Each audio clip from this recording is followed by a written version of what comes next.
Oliveira on the wheel of Milan. Milan goes. Milan in the centre. Anil Krovsky on his wheel, but here comes Jonathan Milan pushing for the line. Milan is going to make it win number 3 at the Giro Italia, and the rest of them were not even close in the end. A masterful display from Jonathan Milan and a third victory at the Giro d'Italia.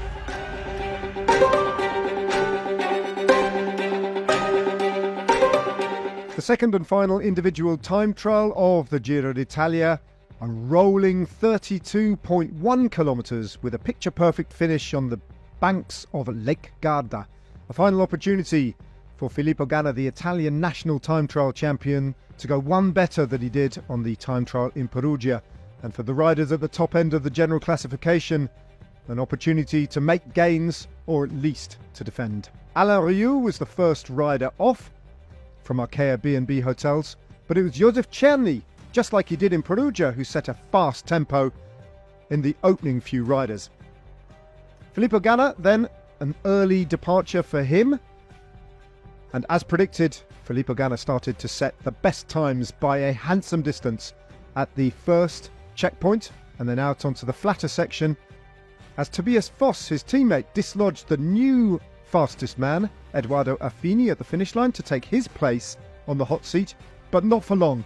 His teammate, Filippo Ganna, was getting faster and faster throughout the individual time trial and finishing with a sprint. He didn't just beat Tobias Foss's time, he destroyed it by well over a minute.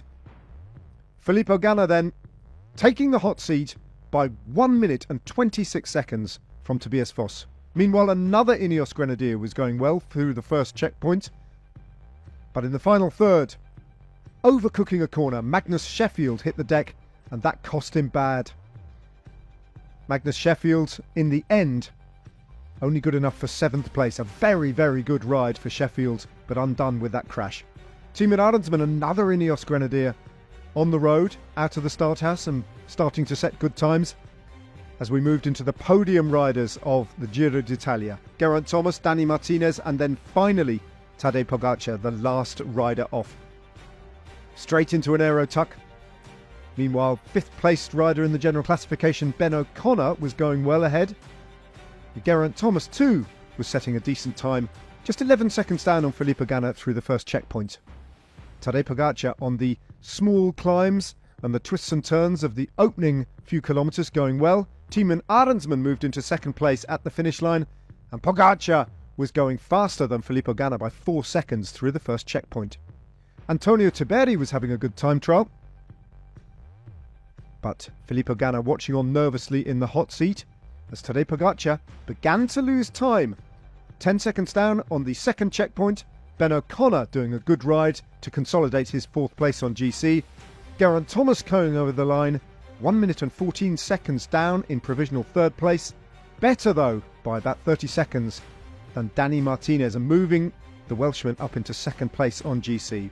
Tadej Pogacar then unable to match Filippo Ganna's time in the final half of the time trial. Victory to Ganna, 2nd place to Tadej Pogacar, but he was the best of the GC riders.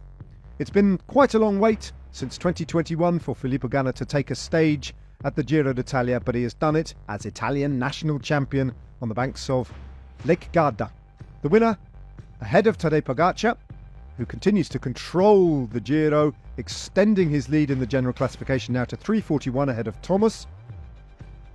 No change in the Maglia Ciclamino at the top, still with a handsome margin of 120 points over Caden Groves. Jonathan Milan sits pretty.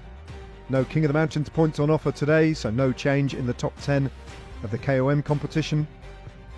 But Antonio Tiberi now has a new rival for the white jersey, and that is Timo Arendsman, who moves up to 2nd place in the Maglia Bianca.